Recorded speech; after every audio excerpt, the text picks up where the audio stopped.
I'm back again, this time with chapter 4 of One Wintry Night. Now you remember, Adam and Eve were in the Garden of Eden, and it seemed like everything was perfect, but the woman who was telling the stories let us know that something bad was going to happen. Okay? So that's where we're starting today. It's called the testing tree, chapter 4 is. The woman paused briefly and adjusted the cushion near the boy's ankle. Tickled that the cat was curled up on Zeb's chest, she tended the fire and began again. In the very center of the Garden of Eden, God planted a beautiful tree. Prettier than any Christmas tree, its ornaments were a strange and lovely fruit. But this tree was off limits to Adam and Eve. God put it there on purpose to test whether Adam and Eve would obey him. Of course, he could have made humans like the other creatures which do things without question. A caterpillar does not ask himself, let's see, shall I make a chrysalis and turn into a butterfly? Or is it more fun to be a caterpillar? He just does what he does and cannot do otherwise. God had decided that he wouldn't get much pleasure from humans who acted like caterpillars. He wanted people who would obey him and be his children because they chose to. All right, this is the beautiful garden.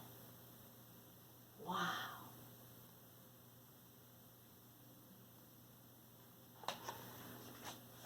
Well, it's what this artist thinks the beautiful garden looked like. And so, the testing tree. It wasn't a hard test, not like putting a candy bar in front of you and saying, you mustn't eat it. After all, there were lots of other trees in the Garden of Eden. Plenty of juicy apples and oranges to choose from, and figs and grapes and cherries and plums, better than the best candy bar ever. God told Adam to help himself to all but that one tree in the middle of the garden. For if you eat of it, he said, you will surely die. This is where all the trouble started. One day, a serpent slipped through the bushes and whispered to Eve in a smooth, silky voice, "Did God really say that you mustn't eat from any tree in the garden?" "Oh, no," Eve replied. "We can eat from most trees, but the fruit that grows on the tree in the middle of the garden is not for us. God told us that if we eat it, we will surely die." Oh, the serpent's forked tongue flicked out and about as he said slyly, "Surely you won't die. God knows that when you eat it, you will begin to understand secrets. You will become as wise as he is. Just take it." The serpent urged. This serpent, as you might already know, was no ordinary snake. It was really a disguise, a costume for Satan himself. Satan had once been an angel called Son of the Morning, but he was a real troublemaker, and in his pride he had begun to want to be as great and wise as God himself. So Satan fell from heaven, sending the shock waves that we still feel today.